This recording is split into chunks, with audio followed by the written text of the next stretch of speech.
Fala galera, beleza? Aqui o professor Hélio com a sua aula de História do curso Preparatec, com a unidade 1, a Baixa Idade Média. Bom pessoal, para começar a nossa aula, vamos falar sobre o feudalismo. Primeiro passo, a relação de fidelidade. Como ela ocorre, como ela se desenvolve? Bom, ela ocorre quando o nobre que doa terras, neste caso o suzerano, doa uma terra, um território ou parte dele conquistado em uma batalha e doa para um outro nobre, nesse caso o vassalo. Então esses dois vai ocorrer uma relação de fidelidade. Então toda vez que o suzerano resolver fazer um novo ataque, ele vai convocar o vassalo, que tem por obrigação ir na batalha junto com o seu suzerano. Ou se de repente o vassalo fosse capturado, o suzerano teria por obrigação libertá-lo. Okay? Segundo ponto, o poder na posse da terra. Uma das características da Idade Média é o poder estar relacionado na quantidade de terras que você possui. Então, quanto mais terras, mais poderoso. Por quê? Porque a estrutura do feudalismo é uma estrutura rural, ou seja, a autossuficiência, tudo que eles precisam, eles produzem. Logo, como atividade agrícola, quanto mais terras, eu garanto mais a minha sobrevivência. Outra característica é a descentralização. O que significa? Eu não tenho um poder central, eu não tenho um líder de um país, eu tenho um poder descentralizado. Então, vamos pegar, por exemplo, o caso do Espírito Santo, por exemplo, ok? Então, imagine o papel do governador, certo? Ele seria, digamos, um rei de um país. Só que no modelo feudal, ele não tem essa função do governador. Então, eu vou ter o quê? Cada município teria um rei. Então, nesse caso, Cariacica teria um rei, Viana teria outro rei, a Serra teria outro rei, Vitória um outro rei. E cada rei ou senhor feudal ou líder local comanda o seu território de acordo com a sua vontade. Ele não se preocupa, ele conduz à sua maneira. Logo, esse poder é descentralizado, ok? Ou seja, eu não tenho um poder central determinando para os outros senhores, os feudos, ou pequenas monarquias, ou senhores feudais, tendo que seguir esse poder central. O declínio do comércio. O que acontece? Lá no século V depois de Cristo, quando os bárbaros germânicos invadem o Império Romano, o Império Romano cai e acaba. Então ocorre um processo de ruralização, ou seja, as pessoas param de praticar o comércio e começam a correr para o interior. Então ocorre juntamente um declínio da atividade comercial. Então o comércio basicamente se resume a algumas feiras itinerantes, sabe? Então não tenho mais vilas, ou não tenho mais cidades ou regiões que praticam o comércio como fonte de renda. Agora eu tenho no máximo feiras que a cada 15, 20 dias se reúnem em locais diferentes. E a ruralização, o que é isso, pessoal? As pessoas fogem do litoral, ou seja, enquanto era o Império Romano, habitavam o litoral, facilitar o comércio. Mas agora elas correm para o interior. Por quê? Para fugir das invasões bárbaras. Sobre as ordens feudais, como é que isso se desenvolve? Vejam bem, a sociedade da Idade Média é uma sociedade estamental, quer dizer o seguinte, em grupos estabelecidos e fixos. Então, por exemplo, não tem como um camponês se tornar um nobre, ok? Então, sociedade estamental, sem mobilidade social. Então, segundo o Abade Aldoberon de Laon, ele diz: uns têm que rezar para salvar as almas dos outros. Outros têm que guerrear para salvar os corpos dos outros. E outros têm que trabalhar para sustentar os outros. Ou seja, os que oram, os que guerreiam, os que trabalham. Ou seja, se você nasceu camponês, aceite, porque Deus quis assim. É o que essa frase do Abade Adalberon de Laon significava. Ok?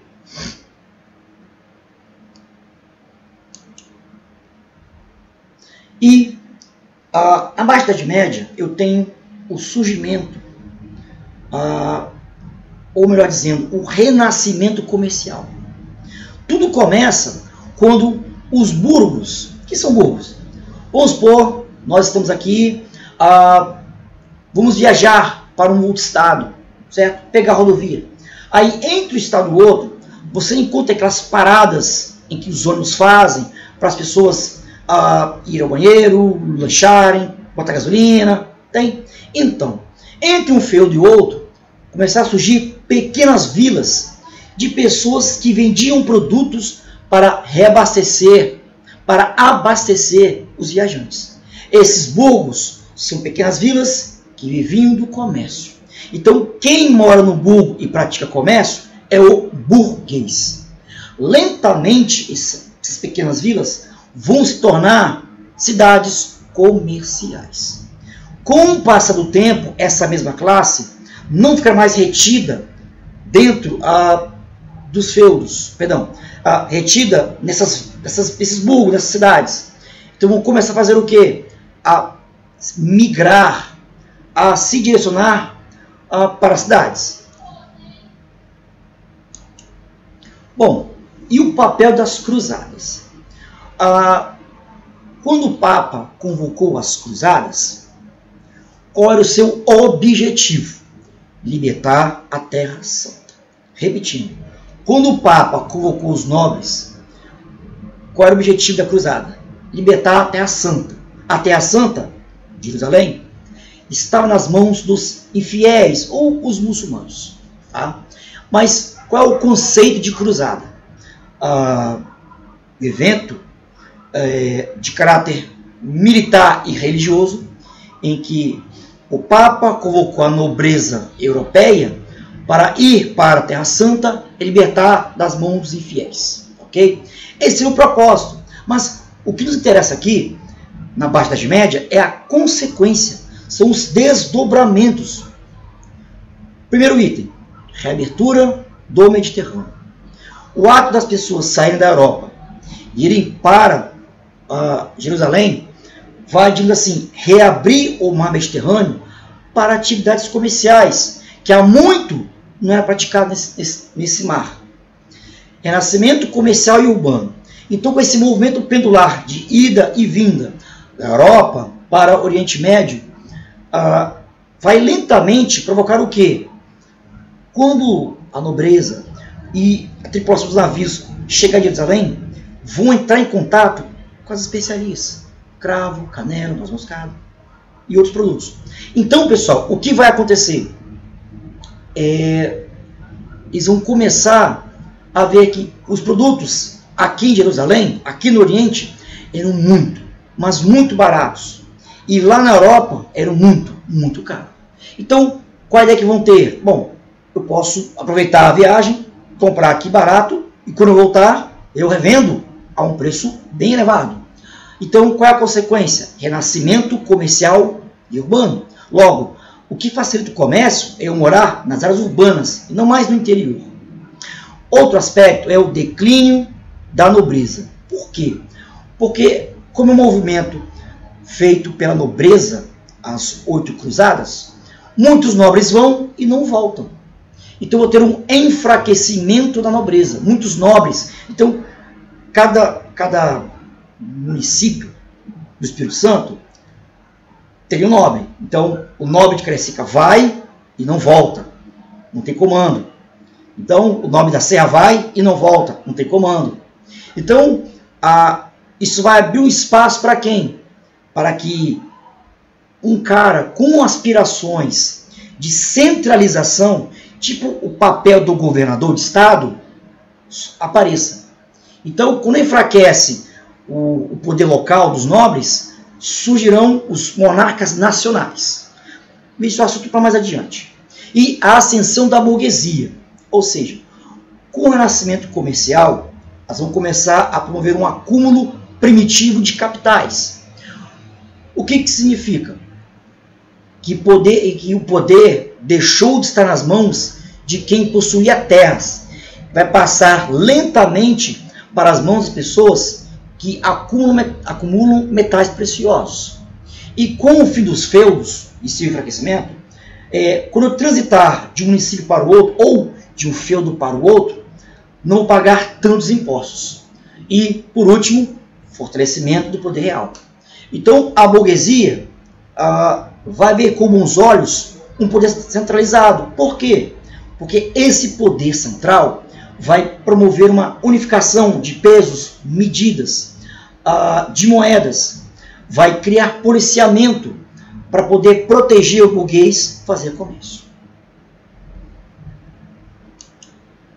Bom, nem tudo são flores.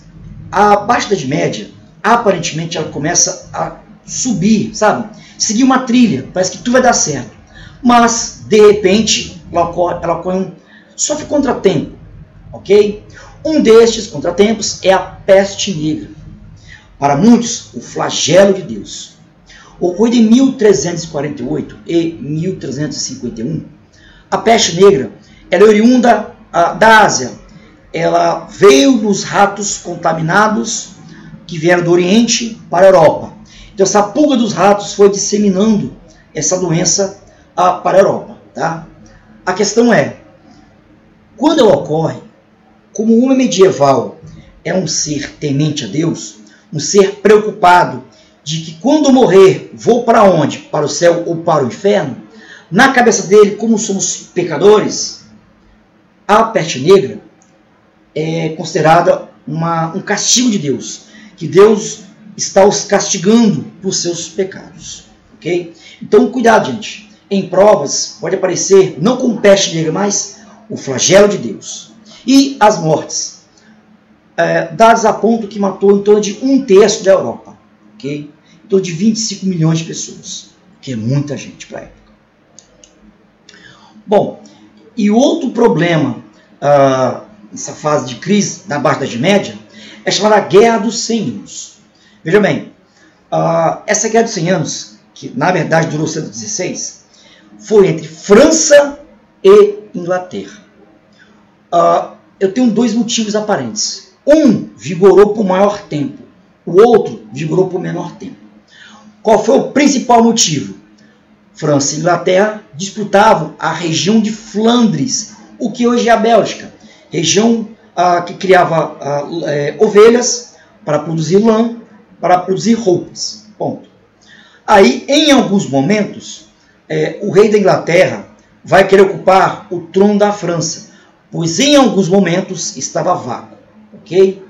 Então, entre idas e vindas, vitórias e derrotas, qual é o problema dessa Guerra dos 100 Anos para os dois países? Retarda o evento de centralização do poder da França e da Inglaterra. Posteriormente, isso vai refletir aonde? Na expansão marítima. Devido a essa guerra e mais alguns problemas, vai facilitar com que Portugal e Espanha sejam as duas primeiras nações a se expandirem maritimamente. Ok, gente? Bom, encerrar aqui o capítulo 1. Ok, gente? Obrigado pela atenção. Bom, um abraço e até mais. Valeu!